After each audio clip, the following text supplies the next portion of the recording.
이제 와서 빌면 뭐가 달라져. 네 엄마가 약 탈 때 넌 옆에서 보고만 있었잖아. 너 같은 폐물은 아이 가질 자격도 없어. 결혼 생활 3년 동안 시어머니는 단 한 번도 나를 정면으로 바라보지 않았다. 경기도 외곽에서 주유소를 운영하는 친정아버지, 그리고 고귀한 최씨 가문의 핏줄에 어울리지 않는 출신 성분, 시어머니가 나를 혐오하는 이유는 그것이었다.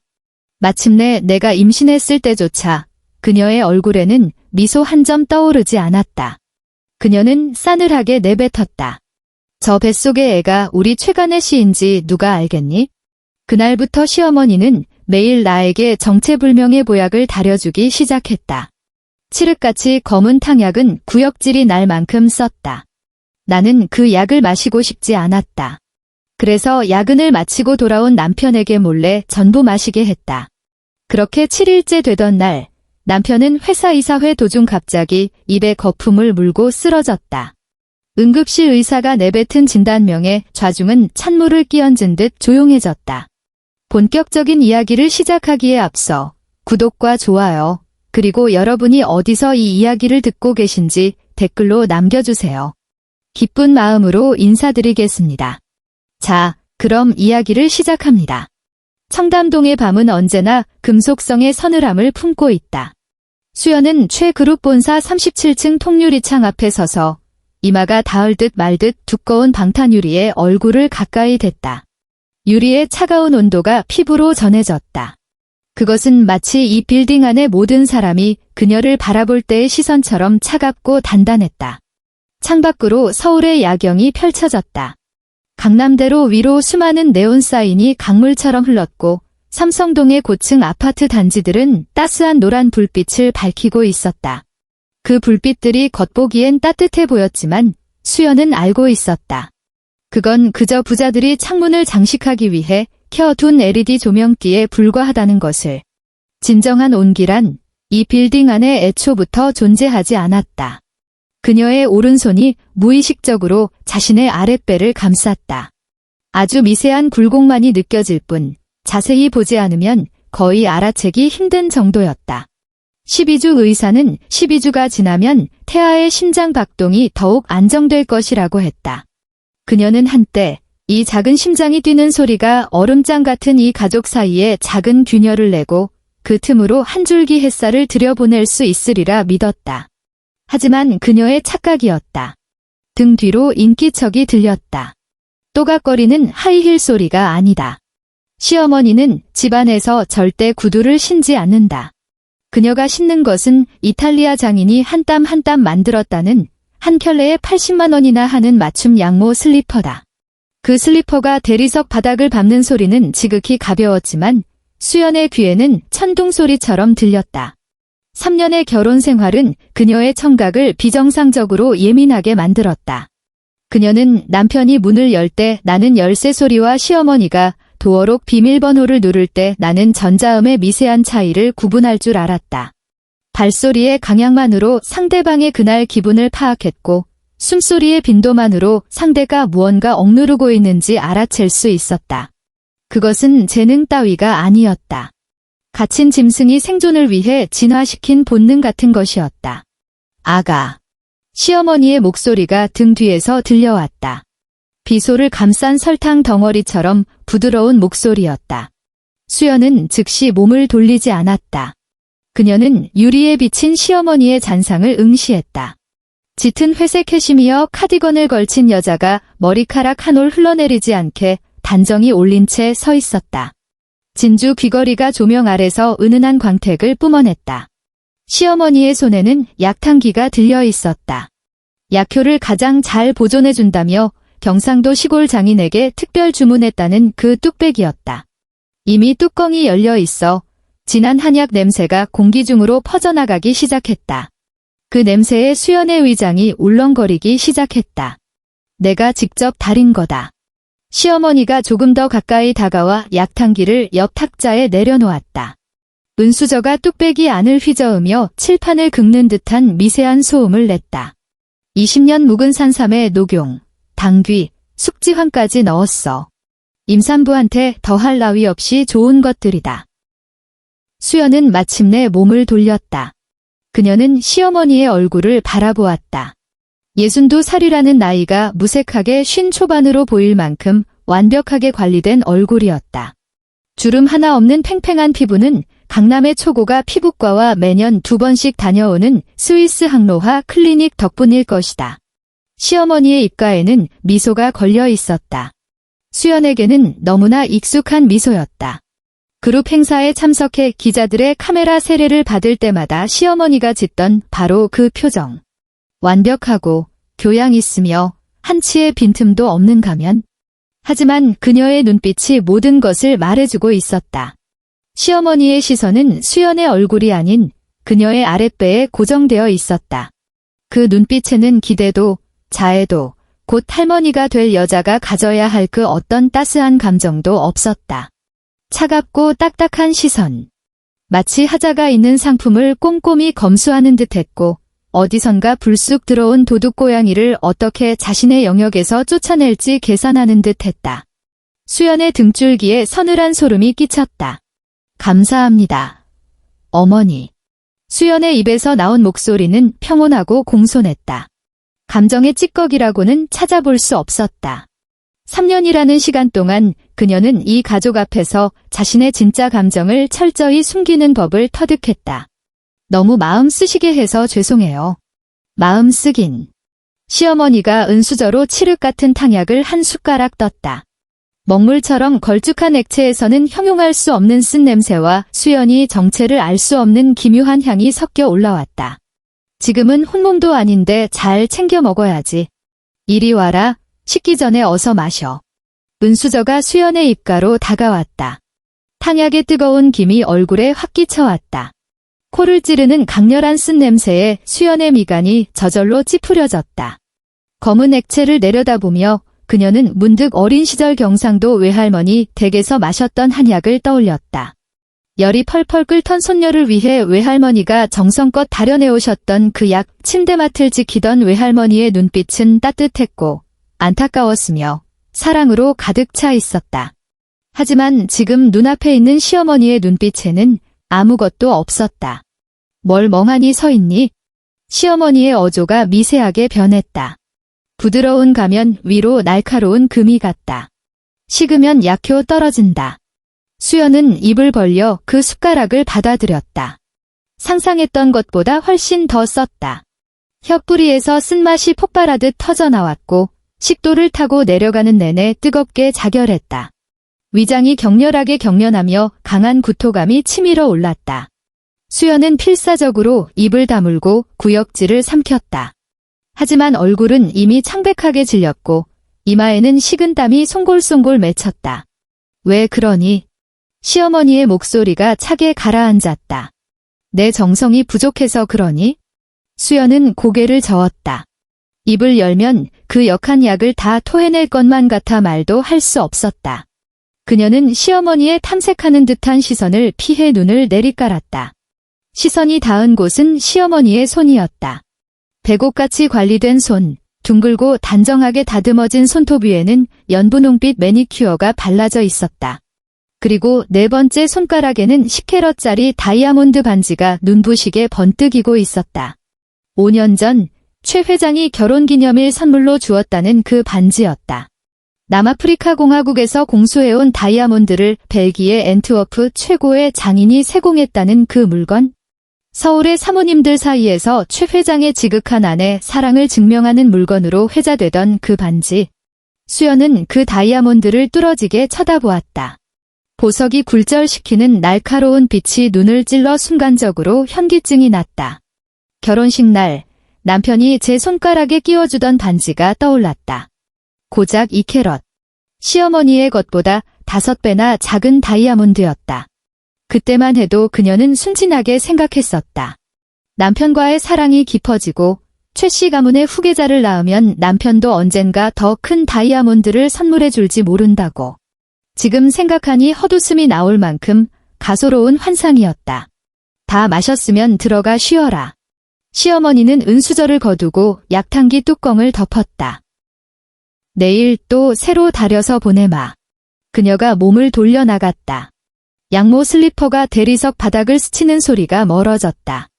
수연은 시어머니의 뒷모습이 문 너머로 완전히 사라질 때까지 꼼짝 않고 서 있었다. 인기척이 사라지자 그제야 허리를 굽히고 탁자를 붙잡은 채 헛구역질을 해댔다. 아무것도 나오지 않았다. 약물은 이미 식도를 타고 위장으로 흘러들어가 차가운 뱀처럼 다리를 틀고 있었다. 수연은 허리를 펴고 화장실로 들어가 수도꼭지를 틀었다. 얼음장 같은 물로 얼굴을 거칠게 씻어냈다. 찬물이 피부를 때리며 열기를 식혀주었지만 입안에 남은 쓴맛과 가슴속에 엉겨붙은 불길한 예감은 씻겨 내려가지 않았다. 그녀는 고개를 들어 거울 속에 자신을 마주했다.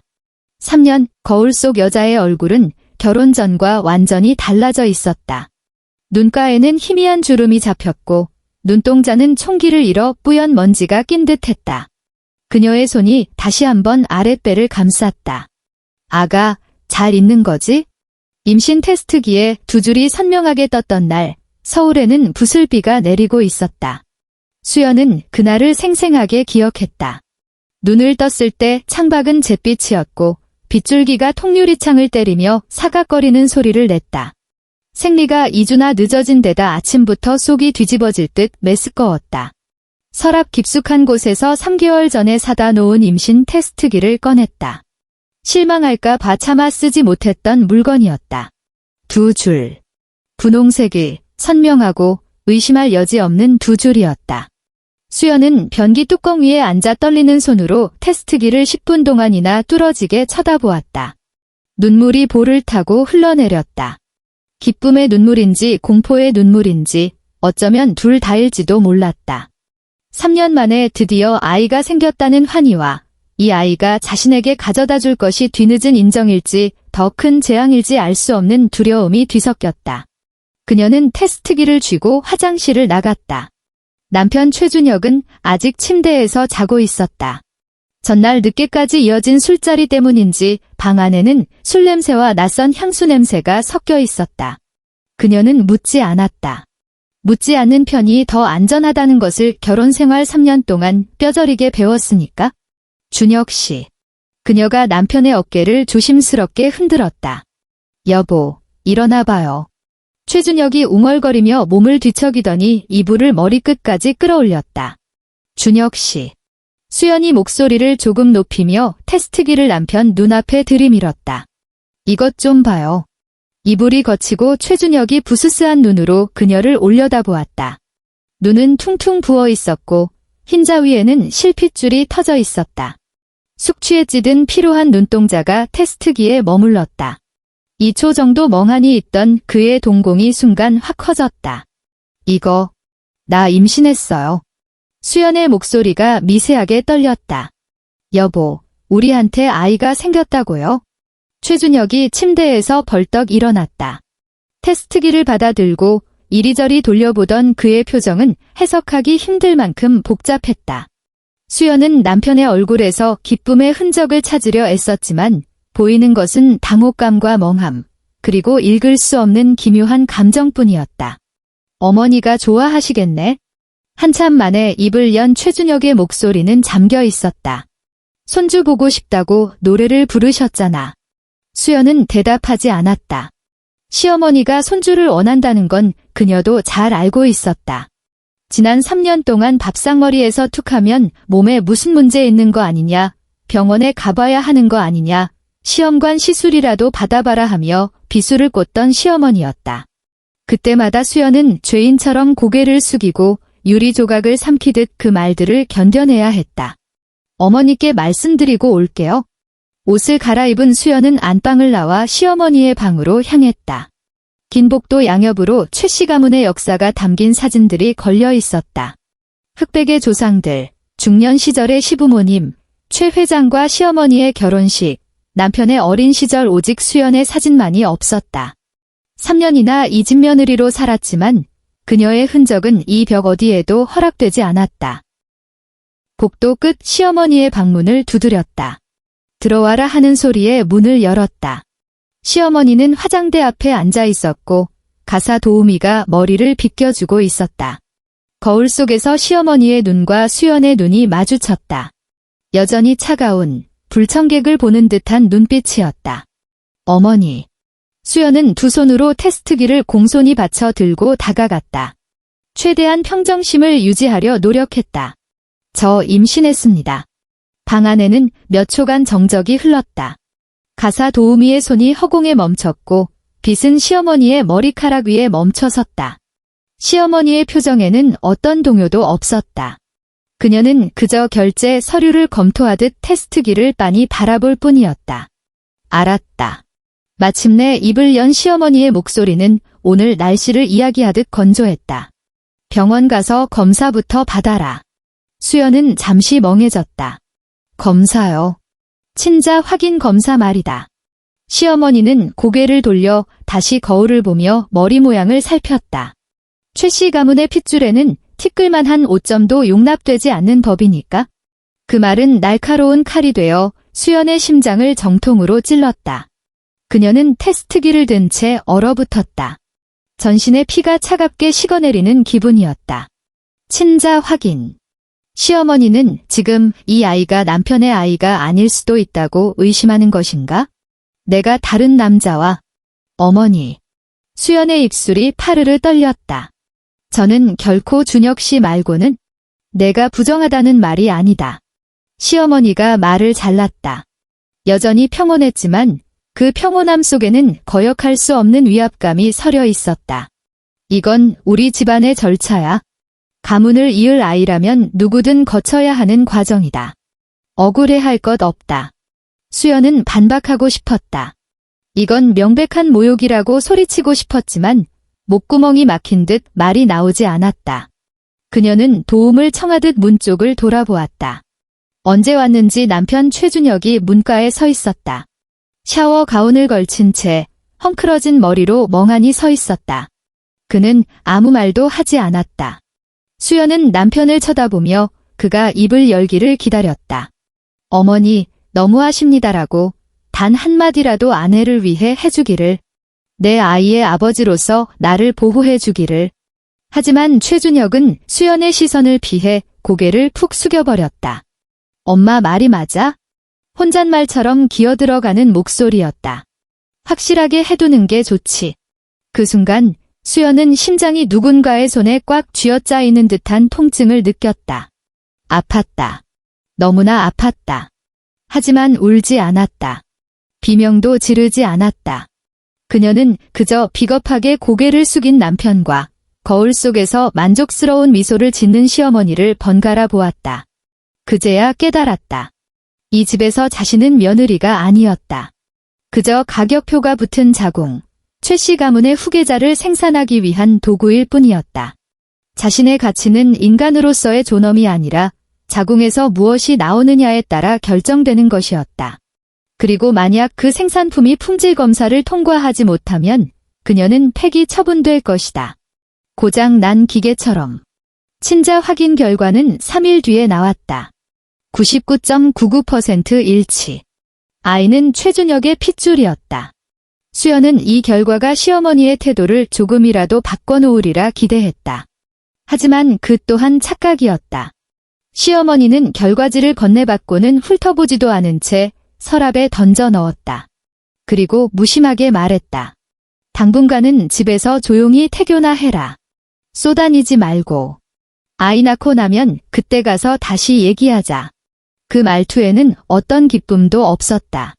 새 생명의 탄생을 축복하는 것이 아니라 처리해야 할 과제가 하나 늘어난 듯한 귀찮음만이 묻어났다. 하지만 수연은 애써 무시했다. 시어머니는 원래 감정 표현이 서툰 분일 거라고, 아이가 태어나서 아들과 똑 닮은 얼굴을 보면 달라질 거라고 그렇게 스스로를 속였다. 시간이 흐르면서 입덧은 점점 심해졌다. 매일 아침 눈을 뜨자마자 화장실로 달려가 변기를 붙잡고 헛구역질을 했다. 위산이 역류해 목구멍이 사포로 문지른 듯 쓰라렸다. 그래도 초음파 영상 속에서 콩닥거리는 작은 심장을 볼 때면 그녀는 저도 모르게 미소 지었다. 내 아이다. 이 집안이 나를 어떻게 대하든 이 아이만큼은 온전한 내 것이다. 그 무렵이었다. 시어머니가 매일 보약을 보내기 시작한 것은 첫날은 흐린 오후였다. 가사 도우미가 뚝배기를 들고 수연의 방으로 들어왔다. 마님께서 직접 다리신 거라며 산모와 태아에게 아주 좋은 약이라고 했다. 수연은 순간 가슴이 뭉클했다. 시어머니가 드디어 이 아이를 받아들이신 걸까? 뚝배기 뚜껑을 열자 역한 냄새가 코를 찔렀다. 뭐라 형용할 수 없는 쓴내와 시큼한 냄새가 뒤섞인 기묘한 악취였다. 탕약은 먹물처럼 거먹고 희미한 김을 내뿜고 있었다. 수연은 미간을 찌푸리며 한 모금 마셨다. 냄새보다 맛이 더 끔찍했다. 혀가 마비될 듯한 쓴맛이 목구멍을 타고 내려가자 위장이 뒤틀리는 듯한 통증과 함께 구역질이 치밀었다. 당장이라도 뱉어내고 싶었지만 시어머니의 정성을 생각하며 억지로 삼켰다. 너무 쓰네요. 그녀가 힘겹게 중얼거렸다. 가사 도우미는 무표정한 얼굴로 서 있었다. 마님께서 말씀하시길 양약은 입에 쓰다 하셨습니다. 수연은 더 이상 대꾸하지 않았다. 꾸역꾸역 그 검은 약물을 다 비워냈다. 마지막 한 방울까지 마시고 나자 식은 땀이 이마를 적셨고 속은 폭풍우가 치듯 요동쳤다. 그날 밤 그녀는 위장이 뒤틀리는 통증에 잠을 이루지 못하고 침대 위를 뒹굴었다. 배를 감싸쥐고 웅크린 채 식은 땀을 흘리던 그녀의 머릿속에 섬뜩한 의심이 스쳤다. 이거 정말 보약 맞는 걸까? 그녀는 고개를 세차게 저어 그 생각을 떨쳐냈다. 설마 아무리 나를 미워하신다 해도 친손주에게 해를 끼칠 리가 없잖아. 이틀째, 사흘째, 나흘째. 시어머니는 매일 정해진 시간에 약을 보냈다. 한결같이 새카맣고 한결같이 역겨운 냄새가 나는 그 약을. 수연은 억지로 마셨지만 4일째 되던 날에는 더 이상 견딜 수가 없었다. 가사 도우미가 나가자마자 수연은 침대에서 일어나 약탕기를 들고 화장실로 향했다. 변기에 쏟아버리려고 뚜껑을 열었다가 멈칫했다. 들키면 시어머니의 눈과 귀는 집안 곳곳에 있었다. 도우미, 운전기사, 정원사 모두가 그녀의 정보원이었다. 약을 버린 게 발각된다면 어떤 보복이 돌아올지 알 수 없었다. 수연은 화장실에 서서 검은 약물을 내려다보며 머리를 굴렸다. 그때 세면대 선반 위에 놓인 보온병이 눈에 들어왔다. 남편 최준혁의 것이었다. 그는 매일 아침 저 보온병에 아메리카노를 담아 출근했다. 보온력이 좋아 하루 종일 따뜻하다는 수입 제품이었다. 수연은 보온병을 노려보다가 문득 묘한 생각이 들었다. 어차피 몸에 좋은 보약이라면서 매일 술 마시고 야근하는 남편이 나보다 더 필요한 거 아니야? 그녀는 보온병 뚜껑을 열고 약탕기에 든 약을 절반가량 부어 넣었다. 검은 액체가 꿀렁거리며 보온병 속으로 사라졌다. 남은 절반은 변기에 붓고 물을 내렸다. 약탕기는 깨끗이 씻어 제자리에 두었다. 그녀는 자신의 컵에 물을 받아 조금씩 마시며 입술에 약의 흔적을 남겼다. 누가 와서 확인하더라도 의심하지 않도록. 그날 밤 늦게 귀가한 남편은 습관처럼 화장실로 들어가 보온병을 집어들고 남은 커피를 마셨다. 수연은 침실 문틈으로 그 모습을 지켜보았다. 남편이 그 정체불명의 액체를 들이키는 순간 기묘한 평온함이 찾아왔다. 그렇게 7일이 흘렀다. 매일 시어머니는 약을 보냈고 수연은 절반은 남편의 보온병에 절반은 변기에 버렸다. 남편은 밤마다 돌아와 식어버린 커피 찌꺼기 같은 그것을 마셨다. 그는 맛이 이상하다는 둥 투덜거리지 않았다. 그저 요즘 피로가 안 풀린다며 몸이 무겁다는 불평을 몇 마디 했을 뿐이었다. 수연은 대수롭지 않게 넘겼다. 술자리가 잦아서 그렇겠거니 했다. 운명의 7일째 아침. 수연은 찢어질 듯 울리는 벨소리에 눈을 떴다. 고요한 새벽 공기를 가르는 날카로운 소음이었다. 비몽사몽간에 휴대폰을 확인하니 최 그룹 본사의 발신 번호였다. 여보세요? 수화기 너머에서 다급한 여자의 목소리가 들려왔다. 최 이사님 사모님 되시죠? 지금 당장 삼성서울병원으로 오셔야겠습니다. 상무님이 이사회 도중에 쓰러지셨어요. 수연의 머릿속이 하얗게 비어버렸다. 어떻게 옷을 챙겨 입었는지, 어떻게 택시를 탔는지 기억나지 않았다. 차창 밖 풍경이 휙휙 지나가는 동안 그녀는 덜덜 떨리는 손으로 휴대폰을 꽉 쥐고 있었다. 머릿속에는 오직 하나, 준혁 씨가 왜? 도대체 무슨 일이야? 라는 생각뿐이었다. 삼성서울병원 응급실 앞에 도착하자마자 수연은 굴러떨어지듯 차에서 내렸다. 대리석 바닥에 하이힐이 미끄러질 뻔했지만 아랑곳하지 않고 응급실을 향해 달렸다. 복도는 사람들로 북적였다. 그 혼란 속에서도 시어머니의 모습은 단번에 눈에 띄었다. 그녀는 응급실 문 앞에 꼿꼿이 서 있었다.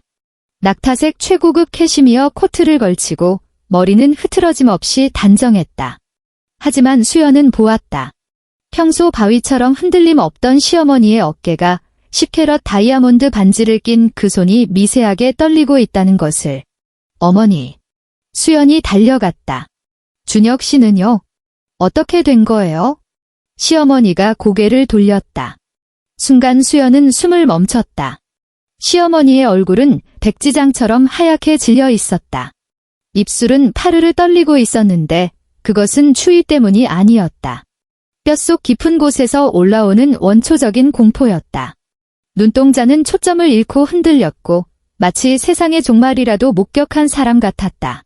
그것은 단순히 아들을 걱정하는 어머니의 얼굴이 아니었다. 수연은 직감했다. 지난 3년간 보아온 시어머니의 수만 가지 표정 중 저런 것은 없었다.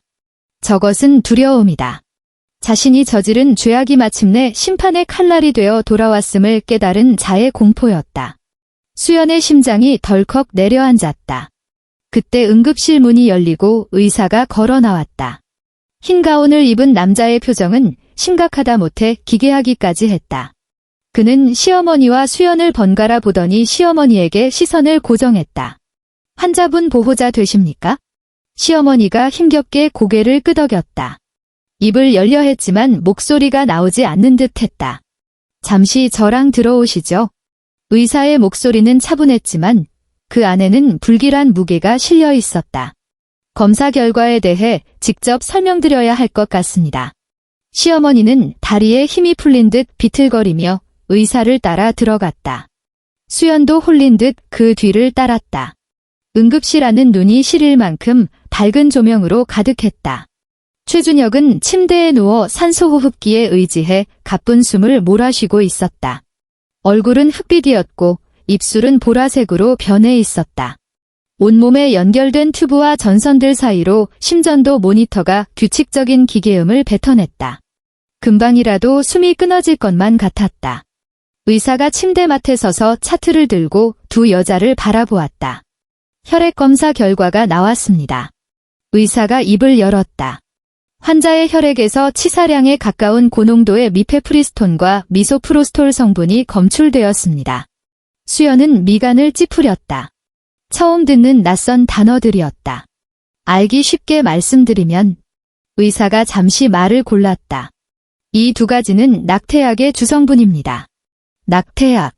그 세 글자가 수연의 머릿속에서 폭탄처럼 터졌다. 검사 수치로 보아 환자는 최소 일주일 이상 지속적으로 이 약물을 과다 복용한 것으로 보입니다.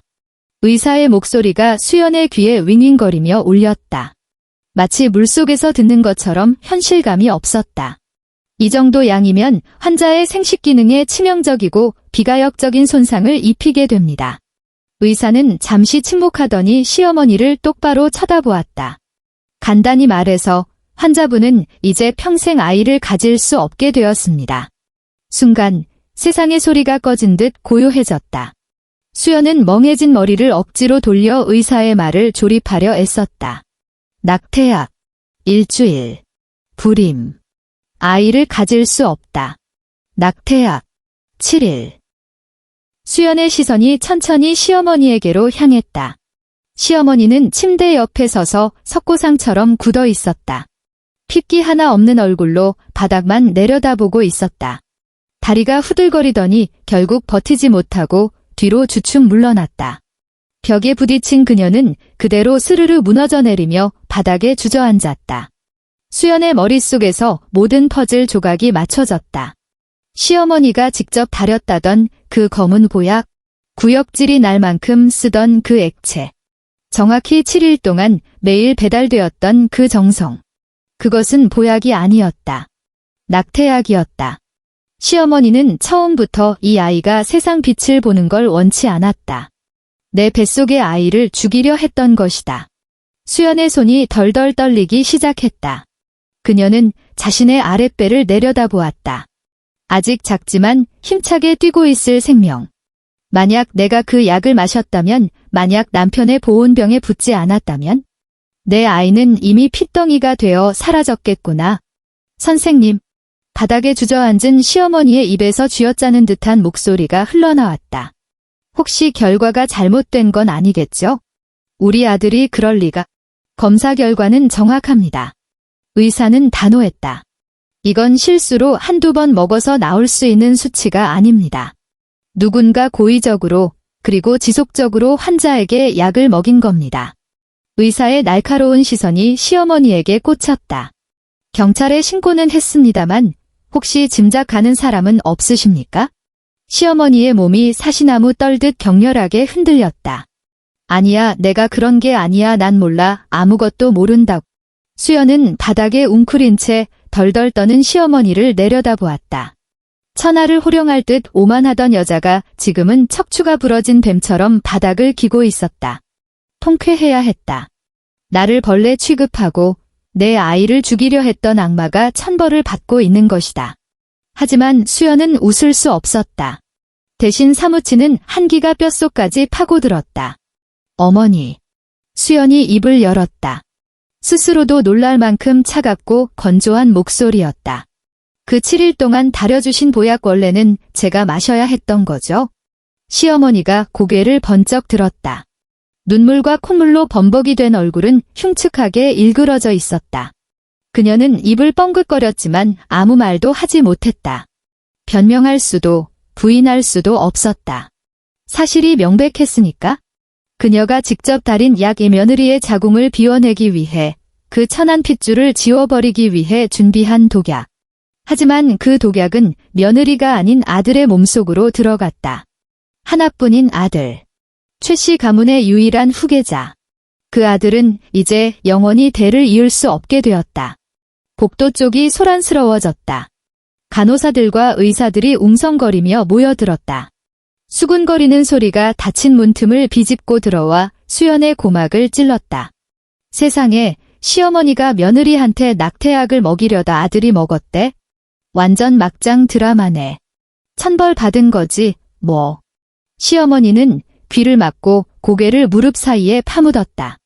하지만 사람들의 비웃음은 독사처럼 그녀의 귓속을 파고들었다.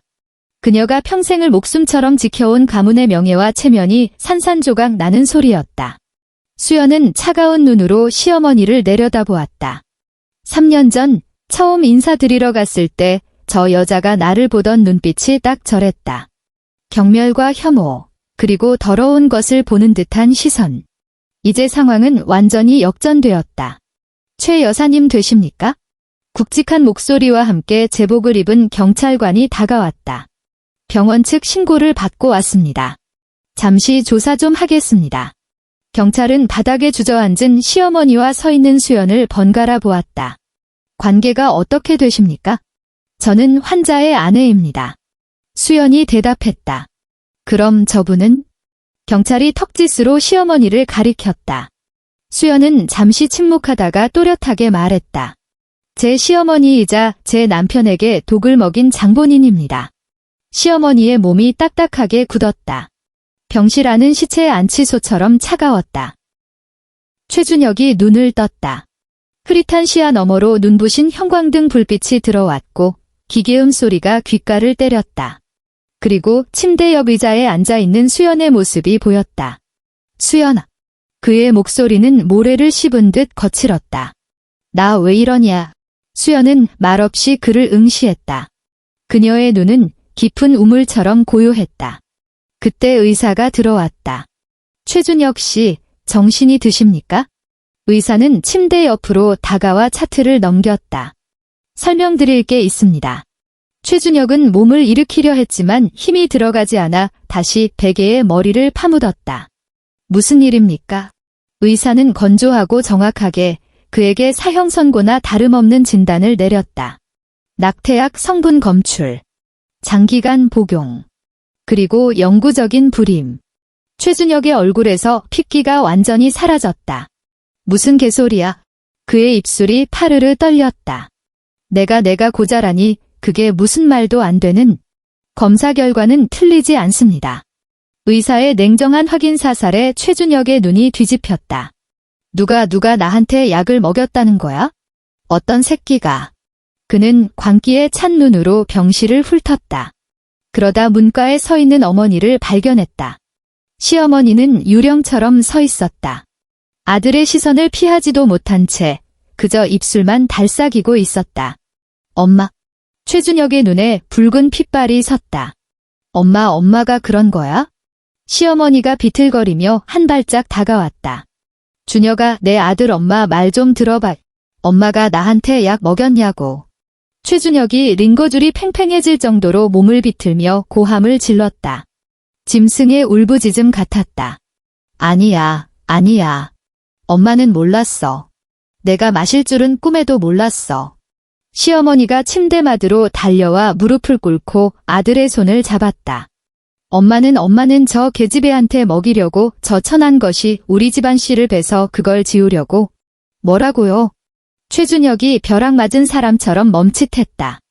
눈물이 범벅된 얼굴로 어머니를 노려보았다.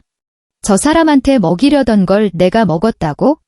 엄마는 우리 최 씨 가문 핏줄을 지키려고 그런 거야. 저런 근본 없는 여자한테서 난 자식은 인정할 수가 없어서. 그래서 최준혁이 어머니의 손을 거칠게 뿌리쳤다. 시어머니가 뒤로 나뒹굴었다. 그래서 내 자식을 죽이려고 했어? 내 아이를. 그의 목소리가 갈라지며 찢어지는 파열음을 냈다. 근데 어떡하지? 엄마가 죽이려고 했던 건 내 아이가 아니라 나였네? 엄마가 그렇게 끔찍하게 아끼는 최 씨 가문 핏줄, 엄마 손으로 직접 끊어버렸네? 시어머니는 바닥에 엎드려 짐승 같은 소리를 내며 오열했다. 그녀가 평생을 바쳐 지키려 했던 가문, 혈통, 명예? 그 모든 것이 자신의 손끝에서 부서져 내렸다. 인과응보. 수연은 병실 구석에서 이 모든 난장판을 지켜보고 있었다. 그녀의 오른손은 여전히 아랫배를 감싸고 있었다. 따뜻했다. 이 작은 생명은 살아있다. 심장은 힘차게 뛰고 있다. 이제 이 아이가 최 씨 가문의 유일한 핏줄이다. 수연의 입가에 서늘한 미소가 스쳤다. 그날 밤, 수연은 홀로 청담동 본가로 돌아왔다. 남편은 병원에 입원했고 시어머니는 경찰서로 연행되었다. 텅 빈 저택은 무덤처럼 고요했다. 침실로 들어온 수연은 문을 잠그고 차가운 벽에 등을 기댄 채 주르륵 미끄러져 앉았다. 천장을 올려다보았지만 머릿속은 텅 빈 것 같으면서도 동시에 너무 많은 감정이 소용돌이쳐 어지러웠다. 시어머니는 내 아이를 죽이려 했다. 남편은 침묵으로 동조했다. 만약 내가 그 약을 바꿔치기 하지 않았다면, 내가 순순히 그 보약을 받아 마셨다면, 내 아이는 지금쯤 존재하지 않았을 것이다. 수연은 고개를 숙여 자신의 배를 내려다보았다. 아직 옷 위로는 티도 나지 않는 작은 배오 하지만 그녀는 알고 있었다. 12주 된 생명이 그곳에 닻을 내리고 있다는 것을. 몇 달 뒤면 발길질을 하고 손가락을 빨고 세상 밖으로 나올 준비를 할 것이다. 시어머니가 그토록 없애버리고 싶어 했던 그 생명이. 수연의 손이 떨려왔다. 누구를 원망해야 할까? 나를 인간이 아닌 자궁으로만 취급한 시어머니? 아니면 아이만 낳으면 인정받을 수 있을 거라고 믿었던 멍청한 나 자신? 눈시울이 뜨거워지며 목구멍으로 울음이 치밀어 올랐다. 하지만 그녀는 입술을 깨물며 꾹 참았다. 울지 않을 것이다. 지금은 약해질 때가 아니다. 수연은 자리에서 일어나 욕실로 향했다. 세면대 수도꼭지를 틀자 차가운 물이 콸콸 쏟아졌다. 그녀는 흐르는 물에 손을 담갔다. 뼛속까지 시린 냉기가 피부를 뚫고 혈관을 타고 온몸으로 퍼져나갔다. 차가웠다. 하지만 정신이 번쩍 들 만큼 명징했다. 손이 얼어붙어 감각이 없어질 때쯤 수연은 수도꼭지를 잠그고 수건으로 물기를 닦아냈다. 그리고 그녀는 휴대폰을 꺼냈다. 결혼하고 3년이 지났을 무렵부터 그녀는 몰래 녹음을 시작했다. 시어머니가 그녀의 면전에 대고 여우 같은 년, 겸치도 없는 것, 감히 우리 최간의 문턱을 넘다니 하며 폭언을 퍼부을 때마다 애를 못 낳으면 당장 내쫓아버리겠다고 협박할 때마다 남편 앞에서 교묘하게 그녀의 친정을 들먹이며 근본이 천하다고 비아냥거릴 때마다 그녀는 그 모든 순간을 기록했다. 언젠가 이 증거들로 반격하겠다는 거창한 계획 따위는 없었다. 그저 자신을 위해 무언가 남겨두고 싶었을 뿐이다. 자신이 미친 게 아니라는 증거. 자신이 당하고 있는 이 끔찍한 대우가 현실이라는 증거. 자신의 고통이 결코 착각이나 과장이 아니라는 아주 작은 증거라도 필요했다. 그리고 지난 7일간 그녀는 약을 남편의 보온병에 옮겨 담을 때마다 휴대폰으로 동영상을 찍어두었다. 카메라 렌즈는 약탕기를, 그 안에서 찰랑거리는 칠흑 같은 약물을, 그리고 남편의 보온병을 정확히 비추고 있었다. 촬영된 시간, 날짜, 장소까지 모든 것이 명명백백했다. 수연은 휴대폰 연락처를 열어 익숙한 이름을 찾았다. 김 변호사. 결혼 전부터 알고 지내던 변호사였다. 결혼을 앞두고 혼전계약서 문제로 상담했을 때 그는 이렇게 조언했었다. 최 사모님, 대개 조건으로 최 씨 가문에 들어가는 건데 이 계약서는 사모님께 지나치게 불리합니다. 하지만 기어이 도장을 찍으시겠다면 이것 하나만 명심하십시오. 만약을 대비해 증거는 항상 남겨두셔야 합니다. 그 집안 사람들 결코 호락호락한 상대가 아닙니다. 그때는 그 말을 귀담아 듣지 않았었다. 하지만 지금은 달랐다. 수연은 김 변호사에게 짧은 메시지를 보냈다. 시작해주세요. 몇 초 뒤 휴대폰이 짧게 진동했다. 김 변호사의 답장은 간결했다. 알겠습니다. 다음 날 아침 뉴스가 터졌다. 침대에 누워있던 수연은 휴대폰이 쉬지 않고 진동하는 소리를 들었다. 화면을 켜자 알림창이 폭발할 듯 쌓여 있었다. 친구, 동창, 전 직장 동료, 심지어 연락이 끊긴 지 오래된 사람들까지 앞다투어 메시지를 보내오고 있었다. 그녀는 메시지들을 확인하는 대신 포털 사이트 네이버를 열었다. 메인 화면 상단에 붉은색 실시간 검색어가 걸려 있었다. 최 그룹 회장 부인, 며느리에게 낙태약 투여 의혹. 수연이 기사를 클릭했다. 페이지가 열리자 경찰에게 연행되는 시어머니의 사진이 떴다. 손으로 얼굴을 가린 채 머리카락이 헝클어진 모습은 처참하기 그지없었다. 사방에서 플래시가 터지고 기자들이 마이크를 들이밀며 달려드는 통에 경찰들이 몸으로 막아내느라 진땀을 빼고 있었다. 기사 제목은 굵은 고딕체로 박혀 있었다. 별표 충격 단독 최 그룹 회장 부인. 며느리에게 낙태약 먹이려다 외아들 불임 만들어 폐륜의 부메랑 별표. 수연은 스크롤을 내려 기사 본문을 읽어 내려갔다. 소식통에 따르면 최 그룹 회장의 부인 최모 씨는 며느리의 보약에 낙태약 성분을 몰래 섞어 태아를 유산시키려 한 혐의를 받고 있다. 그러나 며느리는 이 약을 복용하지 않고 남편인 최모 씨의 음료에 섞어버렸고 이를 모르고 7일간 고농도의 약물을 섭취한 남편 최 씨는 생식 기능에 돌이킬 수 없는 손상을 입어 영구 불임 판정을 받은 것으로 알려졌다. 현재 최 회장의 부인은 경찰에 긴급 체포되어 조사를 받고 있다. 이 소식이 전해지자 최 그룹의 주가는 곤두박질쳐 기사 작성 시점 기준으로 하락폭이 32%를 넘어섰다. 이사회는 긴급 회의를 소집해 대응책 마련에 나섰다. 재계 관계자는 현실판 막장 드라마가 따로 없다며 혀를 내둘렀고 여론은 진과응보가 무엇인지 보여주는 사건이라며 분노하고 있다. 수연은 휴대폰을 내려놓고 천장을 응시했다. 32%. 최 그룹의 주가가 32%나 빠졌다. 그것은 수천억 원의 시가총액이 증발했다는 뜻이다. 주주들의 자산이 휴지 조각이 되었다는 뜻이며 시어머니가 평생을 바쳐 쌓아 올린 최 그룹 회장 사모님이라는 금자탑이 하룻밤 사이에 산산조각 났다는 뜻이었다. 통쾌해야 했다. 하지만 수연은 그렇지 않았다. 그저 피곤했다. 손가락 하나 까딱할 수 없을 만큼 지독한 피로가 몰려왔다. 다시 휴대폰이 진동했다. 이번에는 모르는 번호였다. 수연은 잠시 망설이다가 전화를 받았다. 여보세요? 최수연 씨 되십니까? 여기는 KBS 보도국 김모 기자입니다. 수학이 너머의 젊은 여자는 직업적인 열의가 가득한 빠른 말투로 쏟아냈다.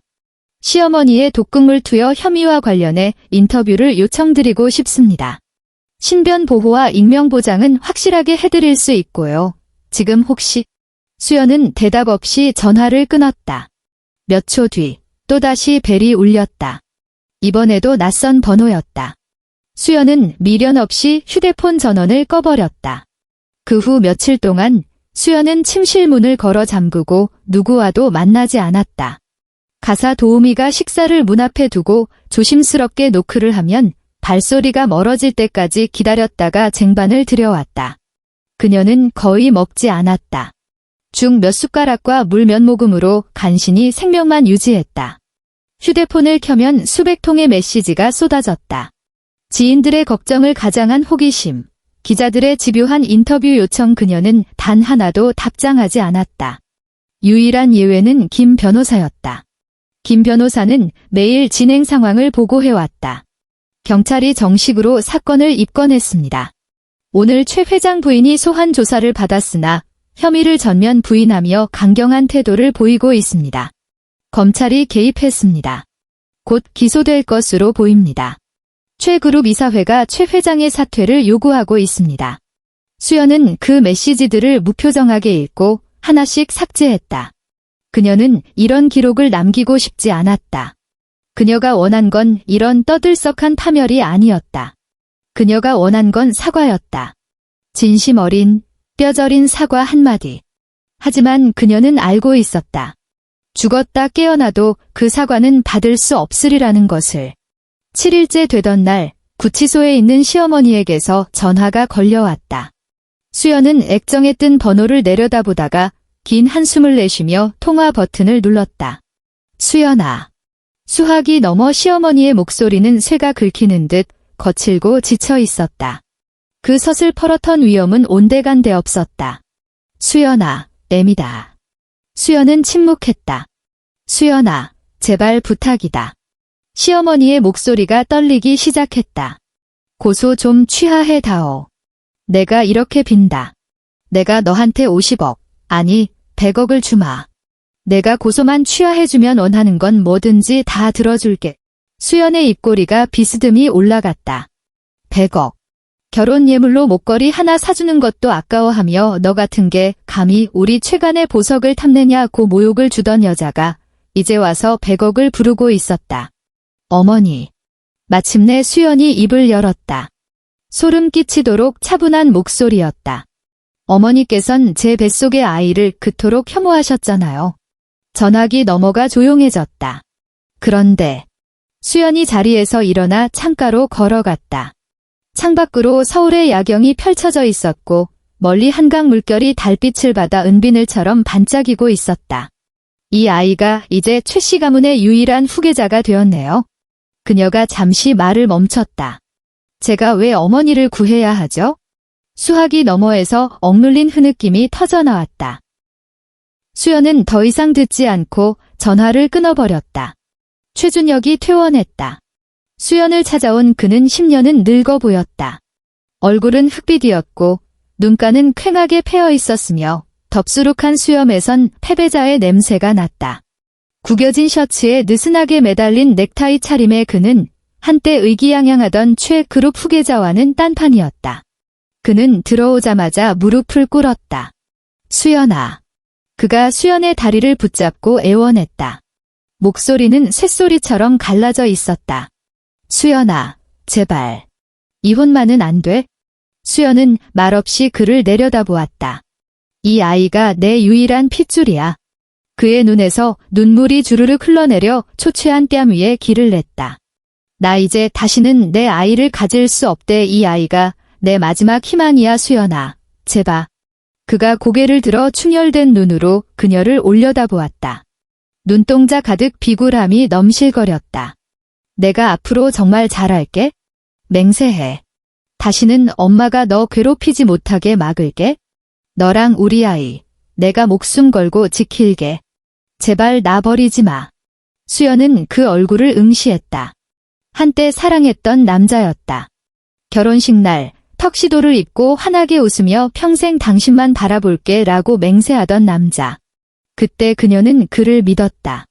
그와 함께라면 행복할 수 있을 거라고 믿었다. 하지만 현실은 어땠는가? 시어머니가 면전에서 아내를 모욕할 때 그는 침묵했다. 시어머니가 아내의 출신을 비웃을 때 그는 못 들은 척했다. 시어머니가 친자 확인을 요구했을 때 그는 엄마 말이 맞아 라고 했다. 그리고 시어머니가 7일 동안 독약을 먹이는 동안 그는 정말 몰랐을까? 아니면 모른 척했을까? 준혁 씨. 수연이 입을 열었다.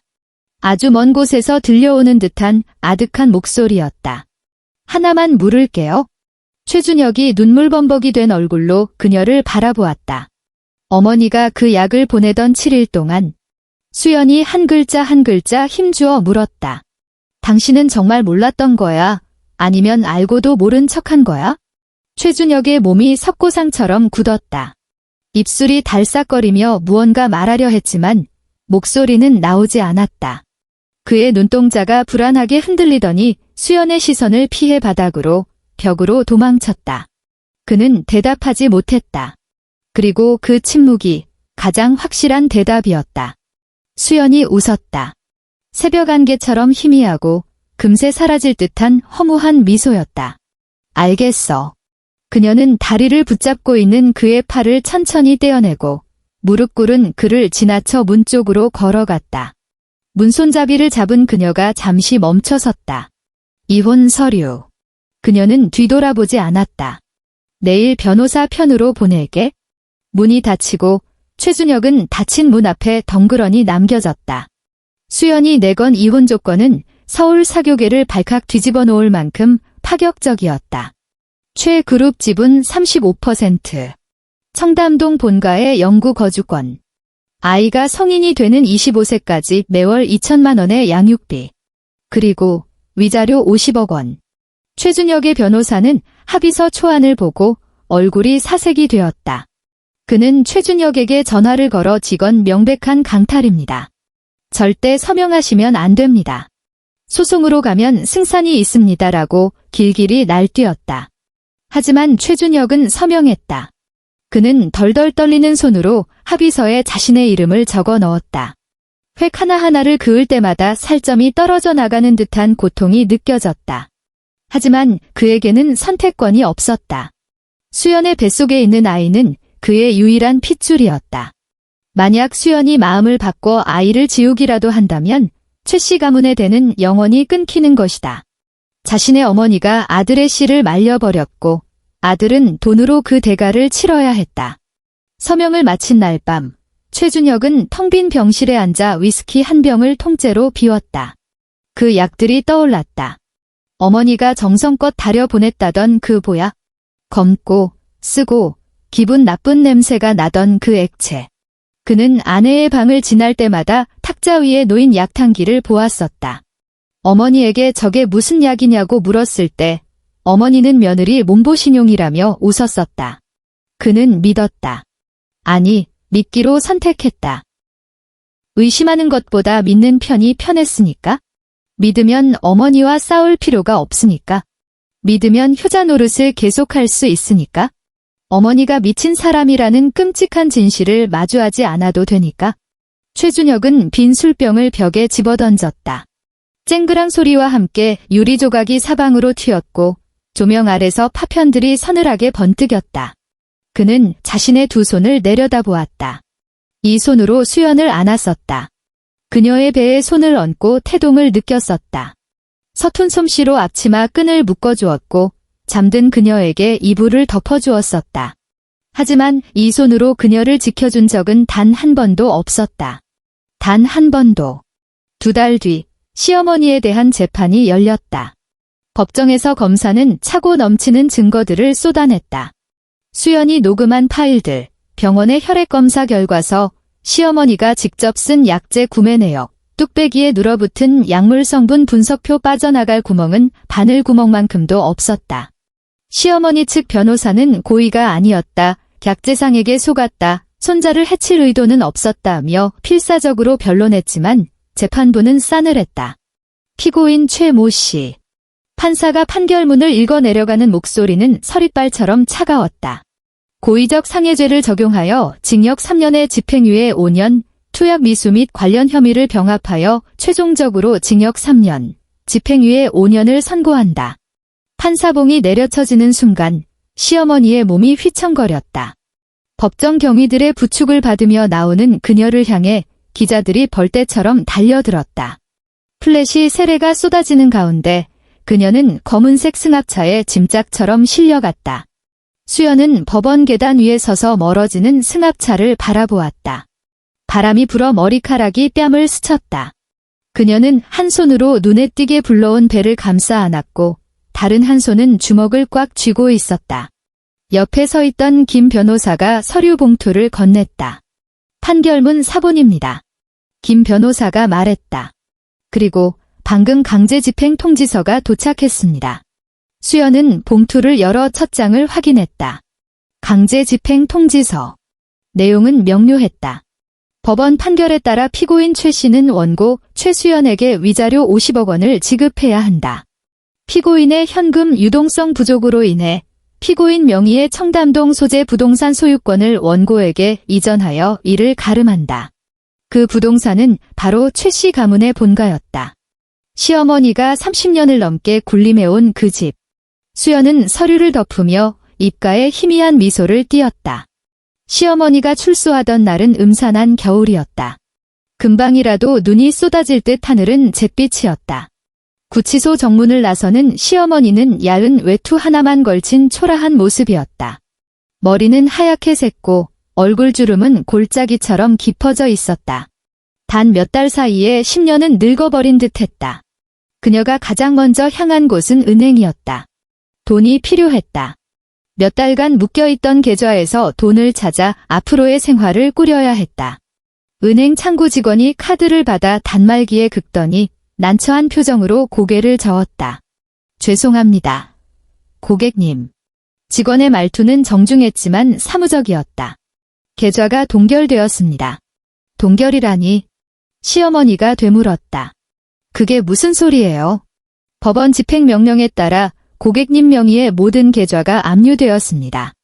자세한 사항은 법률 대리인에게 문의해 보셔야 할 것 같습니다. 시어머니는 현기증을 느끼며 카운터를 잡았다. 떨리는 손으로 변호사에게 전화를 걸었다. 변호사님, 내 계좌가 막혔다는데 이게 대체 무슨 일입니까? 수학이 넘어 변호사의 목소리는 지쳐 있었다. 사모님, 안 그래도 연락드리려던 참이었습니다. 법원 통지서 못 받으셨습니까? 위자료 지급 판결 때문에 사모님 명의 계좌는 전부 동결됐습니다. 그리고 청담동 자택도 이미 최수연 씨, 아니 전 며느님 명의로 이전 등기가 완료되었습니다. 시어머니의 손에서 휴대폰이 미끄러질 뻔했다. 내 집이 판결에 따른 강제 집행이라 어쩔 수가 없습니다. 사모님, 죄송합니다만 더 이상 제가 도와드릴 방법이 없습니다. 전화가 끊겼다. 시어머니는 멍하니 은행 로비 한복판에 서 있었다. 바쁘게 오가는 사람들 누구도 그녀를 신경 쓰지 않았다. 한때 최 회장 사모님이라 불리며 고개를 뻣뻣이 들고 다니던 그녀를 알아보는 사람은 아무도 없었다. 그녀는 그저 허름한 옷을 입은 힘없는 늙은이에 불과했다. 다리에 힘이 풀려 휘청거리자 누군가 뒤에서 부축했다. 돌아보니 젊은 은행 청원 경찰이었다. 아줌마, 괜찮으세요? 저기 의자에 좀 앉으시겠어요? 아줌마. 그 호칭이 비수처럼 가슴에 꽂혔다. 어딜 가나 사모님, 여사님 소리를 듣던 그녀가 이제는 아줌마가 되었다.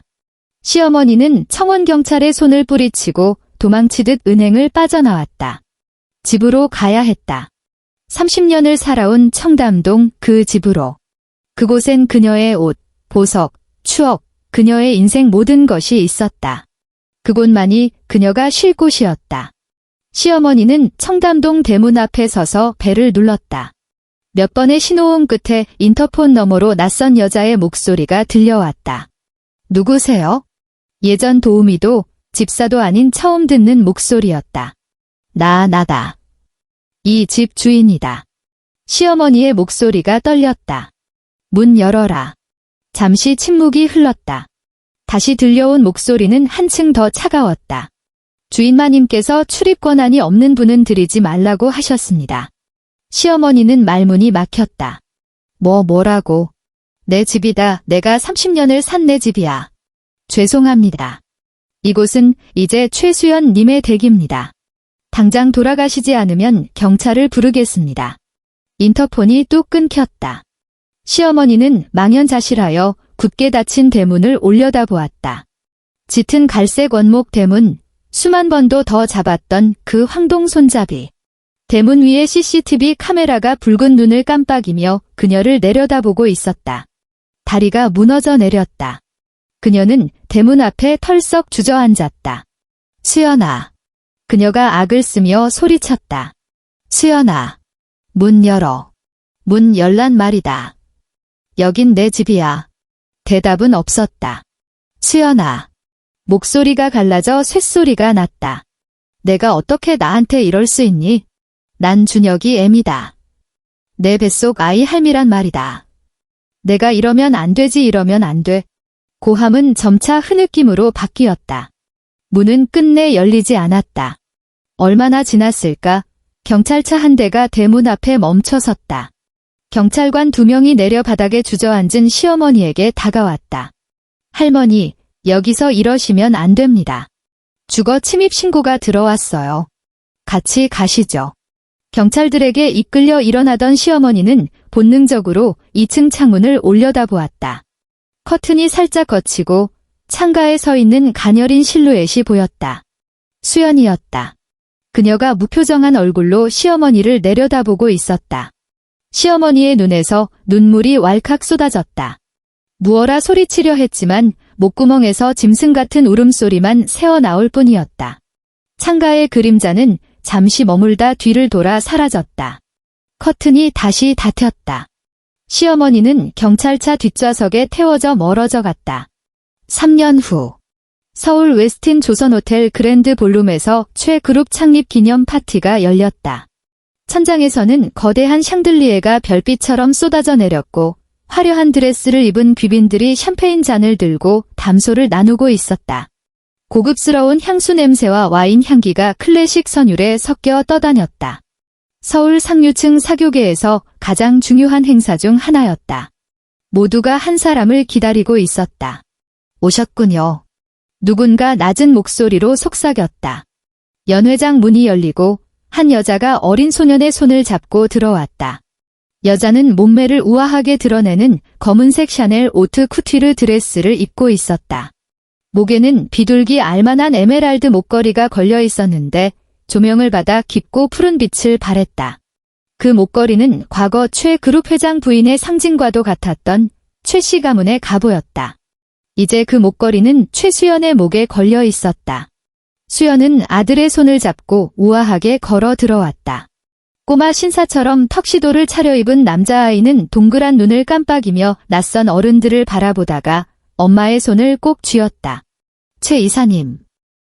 그룹 임원 중 한 명이 달려나와 고개를 숙였다. 기다리고 있었습니다. 수연이 옅은 미소를 지으며 고개를 끄덕였다. 오래 기다리게 했네요. 준호가 낯을 좀 가려서요. 아유, 도련님이 아주 의젓합니다. 임원이 허리를 굽혀 아이와 눈을 맞췄다. 준호 도련님, 안녕하세요? 아이는 엄마 뒤로 살짝 숨으며 작은 목소리로 인사했다. 안녕하세요.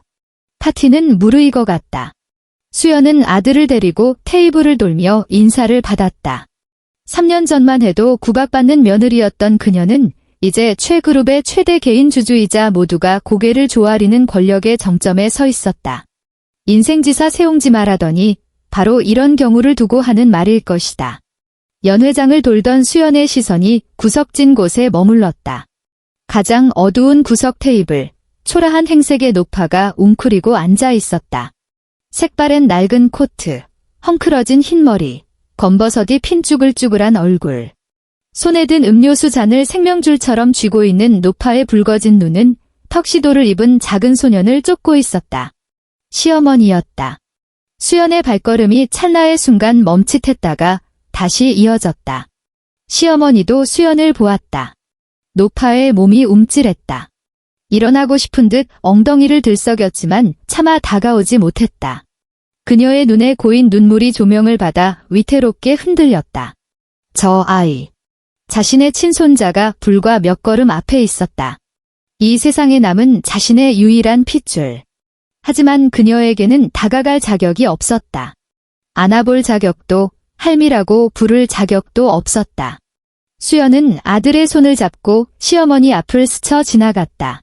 멈추지도, 말을 걸지도 않았다. 그저 곁눈질로 슥 훑고 지나갈 뿐이었다. 마치 모르는 사람을 대하듯. 그녀는 군중 속으로 유유히 사라졌다. 시어머니의 눈에서 기어이 눈물이 터져나왔다.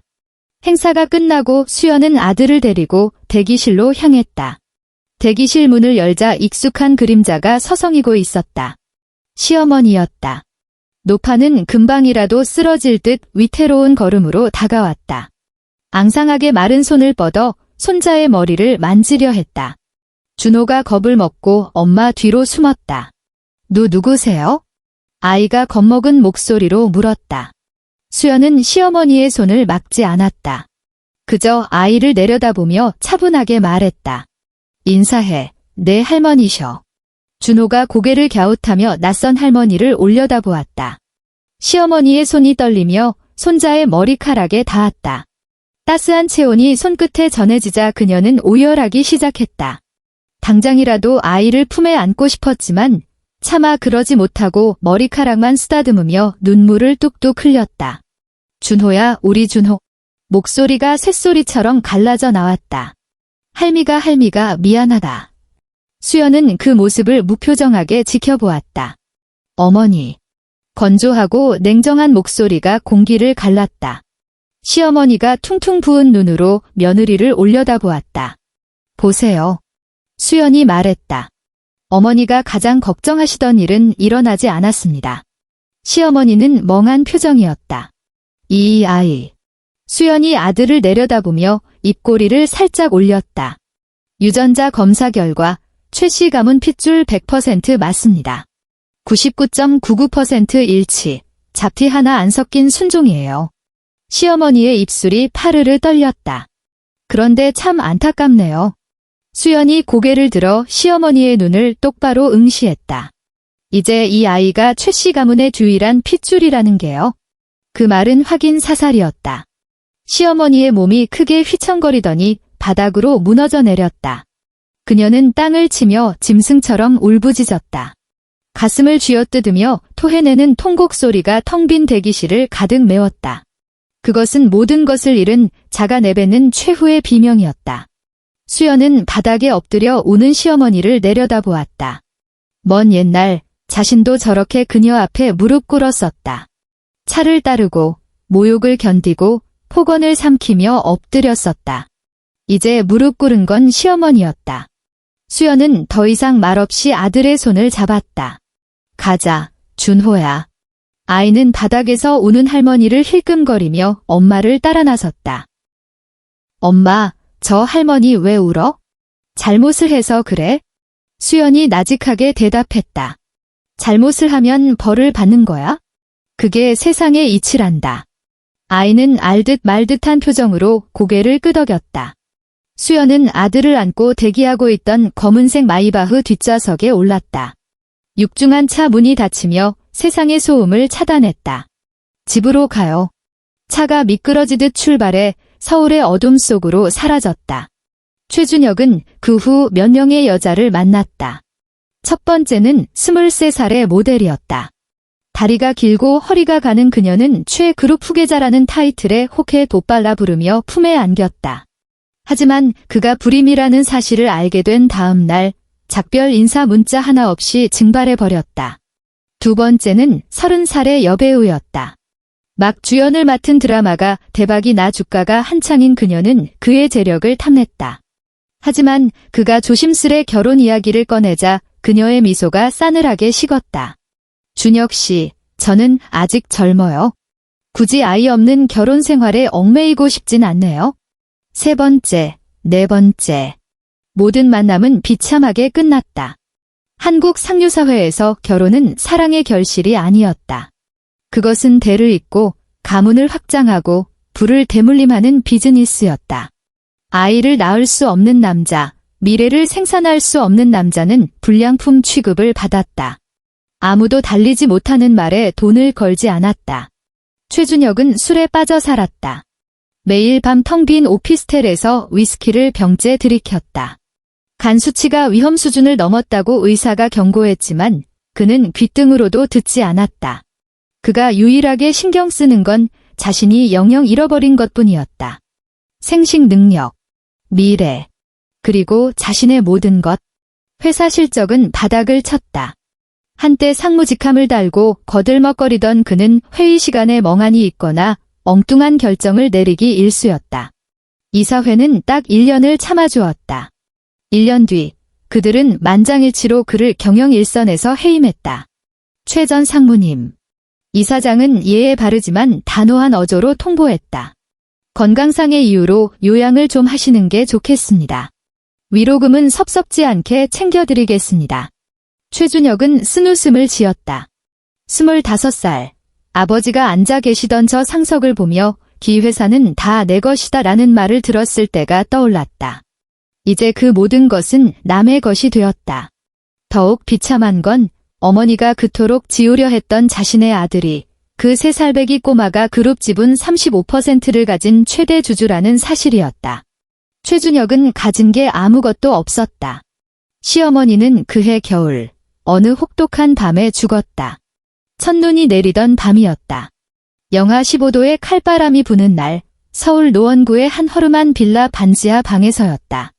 곰팡내 나는 15평짜리 방 창문 너머로는 행인들의 발목밖에 보이지 않는 그곳이 한때 대한민국을 호령하던 최 회장 사모님의 종착역이었다. 난방비가 아까워 전기장판 하나에 의지해 살던 그녀였다. 이웃 주민들은 밤새 끙끙 앓는 소리를 들었다고 했다. 하지만 아무도 문을 두드리지 않았다. 가난한 동네에서는 남의 일에 신경 쓸 여유 따위 사치였다.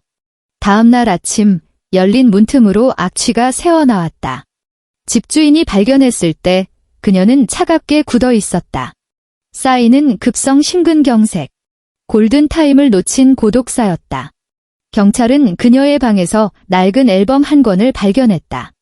앨범에는 최준혁의 어린 시절 사진들이 빼곡했다. 그리고 맨 마지막 장에는 신문 스크랩 하나가 붙어 있었다. 3년 전 기사, 제목은 최그룹 최연소 주주, 3세 상속자. 수연의 손을 잡고 서 있는 꼬마 준호의 사진이었다. 그녀의 유일한 손자. 장례식은 3일 뒤에 치러졌다. 빈소를 지킨 사람은 단 3명이었다. 상복을 입은 최준혁은 넋이 나간 사람처럼 서 있었고 평소 왕래도 없던 먼 친척 1명, 그리고 밀린 월세를 받으러 온 집주인이 전부였다. 곡소리 하나 없이 정막만 흐르는 초라한 장례식이었다. 최준혁은 영정사진 앞에 무릎을 꿇었다. 20년 전 가장 화려했던 시절의 어머니가 사진 속에서 오만하게 웃고 있었다. 엄마. 목구멍에서 쇳소리가 났다. 엄마, 미안해. 수연은 장례식에 오지 않았다. 대신 비서편에 화환 하나를 보냈다. 흰 국화로 장식된 화환 리본에는 딱 4글자가 적혀 있었다. 별표 별표 인과응보 별표 별표. 최준혁은 그 글자를 보고 몸을 떨었다. 손톱이 살을 파고들어 피가 맺혔지만 아픔조차 느껴지지 않았다. 인과응보. 그렇다. 모든 것은 뿌린 대로 거둔 것이다. 남의 자식을 죽이려다 자기 자식의 대를 끊어버린 어미. 가문의 핏줄을 지키려다 가문의 미래를 제 손으로 박살낸 여자. 며느리를 내쫓으려다 자신이 쫓겨나 객사한 여인. 이것이 인과응보가 아니면 무엇이겠는가. 최준혁은 영정 앞에서 짐승처럼 울부짖었다. 텅 빈 장례식장에 그의 통곡 소리만이 공허하게 메아리 쳤다. 5년 후. 제주도의 오후 햇살은 따사로웠다. 수연은 바다가 내려다 보이는 별장 테라스에 앉아 찻잔을 들었다. 푸른 바다 물결 무늬가 그려진 백자 잔이었다. 서울의 숨막히는 공기에서 벗어난 이곳은 평화로웠다. 정원에서는 8살이 된 준호가 나비를 쫓아 뛰어다니고 있었다. 엄마, 나비 봐. 진짜 예뻐. 반바지 차림의 아이가 까르르 웃으며 잔디밭을 굴렀다. 넘어질라, 조심해. 수연이 미소 지으며 말했다. 그때 테이블 위에 휴대폰이 진동했다. 발신자, 최준혁. 수연아, 오늘 준호 생일이잖아. 잠깐 얼굴이라도 볼 수 없을까? 수연은 메시지를 물끄러미 내려다보았다. 5년이 지났지만 그는 여전히 가끔씩 이렇게 질척거렸다. 아이가 보고 싶다. 잘 지내냐? 수연은 답장하지 않았다. 증오해서가 아니었다. 미움조차 에너지가 필요한 감정인데 그녀는 더 이상 그에게 쓸 에너지가 없었다. 그저 무가치했기 때문이다. 준호에게 아빠는 필요 없었다. 그녀 하나로 충분했다. 수연은 휴대폰을 엎어두었다. 준호야. 그녀가 아들을 불렀다. 오늘 무슨 케이크 먹을래? 준호가 달리기를 멈추고 소리쳤다. 딸기. 생크림 엄청 많이 올라간 거. 그래, 읍내 나가서 사오자. 와, 신난다. 아이는 다시 나비를 쫓아 달려나갔다. 수연은 의자에 등을 기대고 눈을 감았다. 파도 소리가 규칙적으로 들려왔다. 짭조름한 바다 냄새가 바람에 실려왔다. 8년 전 청담동 빌딩 숲에 갇혀 공포에 떨던 여자는 이제 없었다. 자신을 해치려던 사람들은 모두 대가를 치렀다. 시어머니는 비참하게 죽었고 전 남편은 폐인이 되어 살아있는 지옥을 겪고 있다. 그리고 그녀는 최그룹 최대 주주의 어머니이자 누구에게도 휘둘리지 않는 자유로운 여자가 되었다. 이것이 인과응보였고 이것이 그녀의 인생이었다. 수연이 눈을 떴다. 먼 바다 위로 하얀 요트가 돛을 펴고 미끄러지듯 나아가고 있었다. 햇살을 받아 반짝이는 돛이 눈부셨다. 모든 것이 새로운 시작이었다. 끝.